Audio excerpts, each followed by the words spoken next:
नमस्कार साथियों, मैं अभिनंदन वशिष्ठ अवस्थी क्लासेज के ऑनलाइन प्लेटफॉर्म पर एक बार फिर से स्वागत है आपका। मैं यहाँ पर लेकर आया हूँ L1 का पेपर सॉल्यूशन, जो कि सॉलिड टेस्ट सीरीजों की जो श्रृंखला चल रही है अपनी, उसके ये 11वें नंबर का पेपर है। इसमें प्रश्न संख्या 1, किस विकल्प में क्रिया अकर्मक है? यानी उस विकल्प का चयन करना है जिसमें क्रिया क्या है, अकर्मक है। काटना, पिसना, उठाना और सजाना, ये 4 विकल्प है। अब देखिए, काटना, किसी न किसी चीज़ को काटेगा और जिस चीज़ को काटेगा वो क्या होगा, कर्म। किसी न किसी चीज़ को उठाएगा, जिस चीज़ को उठाएगा वो क्या होगा, कर्म। किसी न किसी चीज़ को सजाएगा, सजाना क्रिया कैसी हो जाएगी आपकी, सकर्मक। पिसना, तो 2 क्रियाएं हैं, एक तो है पिसना और एक है आपका पीसना। कोई भी चीज़ अपने आप पिसेगी और दूसरा क्या करेगा, उसको पीसेगा।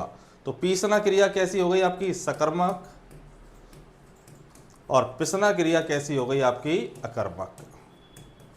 जैसे गेहूं पिस रहे हैं, तो गेहूं अपने आप पिस रहे हैं और दुकानदार गेहूं पीस रहा है। तो कौन पीस रहा है, दुकानदार, और क्या पीस रहा है, गेहूं। तो कर्ता 2 तरीके के होते हैं, एक तो होता है व्याकरणिक और एक होता है वास्तविक। वास्तविक कर्ता जो होता है मुख्यतः संज्ञा व सर्वनाम में से होता है और प्राणीवाचक यानी कि सजीव होता है। कुछ स्थितियों में प्रकृति की चीज़ें हैं वो भी वास्तविक कर्ता का रूप धारण करती हैं। जैसे हवा सब कुछ सुखा देती है, सूर्य सब कुछ सुखा देता है। इस तरीके से तो सूर्य और हवा दोनों क्या हैं, वास्तविक कर्ता हैं। परंतु जैसे कपड़े सूख रहे हैं, तो कपड़े अपने आप नहीं सूख सकते जब तक दूसरा उनको कोई सुखाएगा नहीं। तो कपड़े सूख रहे हैं, तो कपड़ा इसमें कर्ता हो गया, और वो कर्ता कौन सा हुआ, व्याकरणिक। वास्तविक कर्ता नहीं है। जैसे पंखा चल रहा है, तो पंखा इस वाक्य में कर्ता है और कर्ता कैसा है, वो व्याकरणिक, वास्तविक कर्ता नहीं है। वास्तविक कर्ता क्यों नहीं है, क्योंकि पंखा अपने आप नहीं चल सकता जब तक उसको कोई चलाएगा नहीं। इसलिए उत्तर क्या हो जाएगा, विकल्प संख्या 2। अगला प्रश्न, किस विकल्प में अकर्मक क्रिया का प्रयोग हुआ है? पहले सीधी क्रिया थी, अब वाक्य में है। श्याम आम खाता है, क्या खाता है, आम, और कौन, श्याम। क्या और कौन दोनों के उत्तर वाक्य में जब अलग अलग मिल जाते हैं तो क्रिया सकर्मक होती है। मैं घड़ा भरता हूं, तो क्या भरता हूं, घड़ा। बूंद बूंद से घड़ा भरता है। अब देखिए, ये घड़ा और ये घड़ा, इस घड़े को भरने वाला तो कौन है, मैं। कर्ता हमेशा संज्ञा या सर्वनाम होगा, कर्म हमेशा संज्ञा या सर्वनाम होगा। बूंद बूंद से घड़ा भरता है, कहने का तात्पर्य यह है कि विशेषण या कोई भी अव्यय यदि कोई भी विशेषण या अव्यय यदि कर्म है या कर्ता है तो वो संज्ञा का रूप धारण करेंगे, विशेषण नहीं रहेंगे।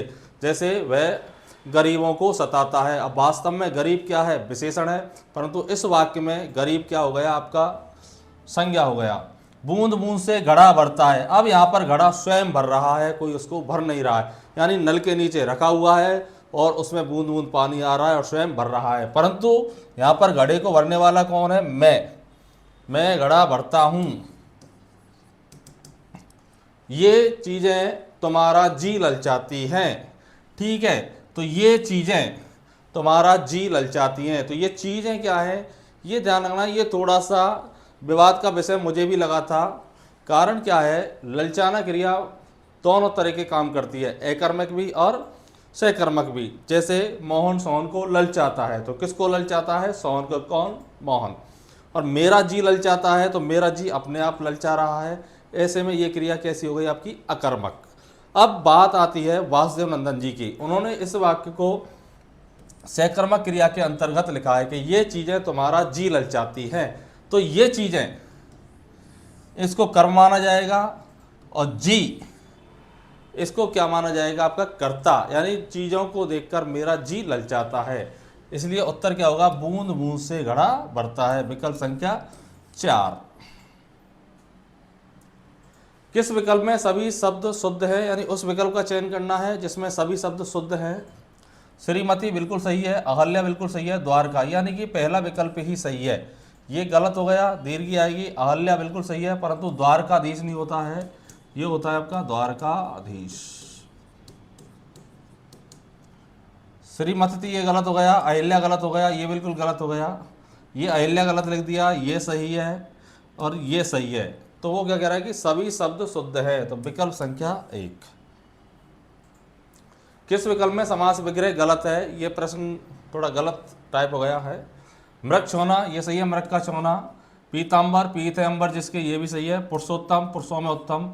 9 ग्रहों का समाहार, ये भी सही है। अब देखिए, इधर भी ग्रह लिख दिया और इधर भी ग्रह लिख दिया, तो ये गलत क्यों है ये थोड़ा ध्यान रखना है। ये नव ग्रह, इसलिए प्रश्न बिल्कुल सही है, क्योंकि छात्रों ने इसको ग्रह पढ़ा होगा, इसलिए मैंने इसको थोड़ा सा बोल दिया। नवगृह है, तो गृह का मतलब होता है आपका घर, तो इसका अर्थ क्या होगा?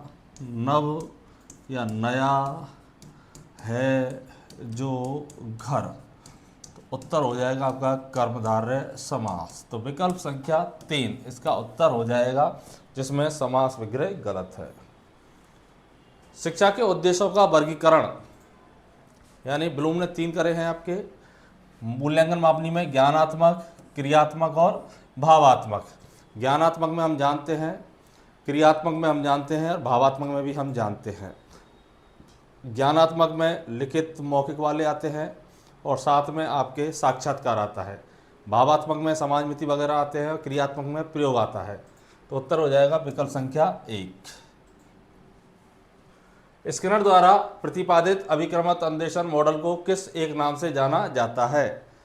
ये प्रश्न थोड़ा सा ये ध्यान रखना है। तो स्किनर द्वारा प्रतिपादित अभिक्रमत अन्वेषण मॉडल को किस नाम से जाना जाता है? तो स्किनर ने 1954 में एक रेखी है जिसको अंग्रेजी में बोलते हैं लीनियर। क्रिकेट में भी एक स्कोर शीट चलती है, लीनियर स्कोर शीट, ठीक है। तो रेखी है। एक है आपका साकी है, इसका है आपका नॉर्मन क्राउडर।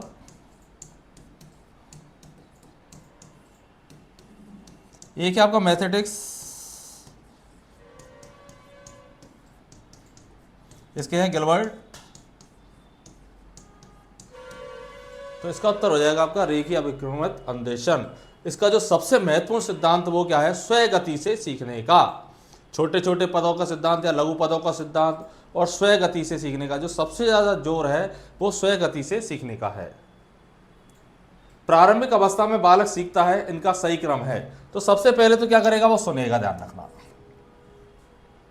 अब सुन के निरीक्षण करेगा या अनुकरण, ये थोड़ा सा किस हिसाब से लिखा है उन्होंने, मेरी समझ से थोड़ा बाहर है। विशेषज्ञों ने, साइकोलॉजिस्टों ने, तो उन्होंने श्रवण के बाद निरीक्षण और निरीक्षण के बाद अनुकरण, इसको प्राथमिकता दी थी उन्होंने। ऐसा नहीं कि श्रवण के बाद उस पर अनुकरण करेगा, तो श्रवण फिर निरीक्षण देखेगा, फिर उसका क्या करेगा? अनुकरण करेगा।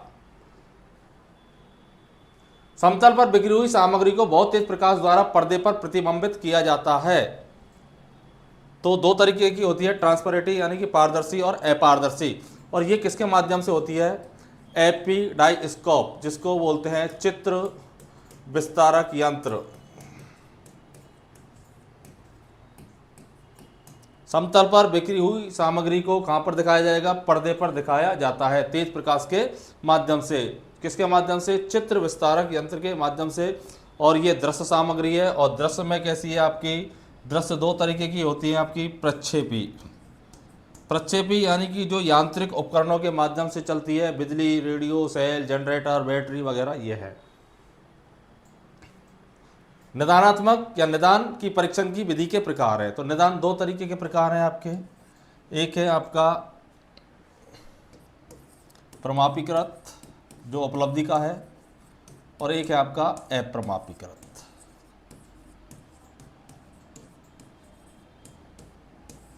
प्रमापीकृत ये मनोवैज्ञानिक होते हैं, अप्रमापीकृत ये मनोवैज्ञानिक नहीं होते हैं, बल्कि खुद अध्यापक की सहायता से बनाए जाते हैं। ये उपलब्धि परीक्षण में सबसे ज़्यादा चलता है।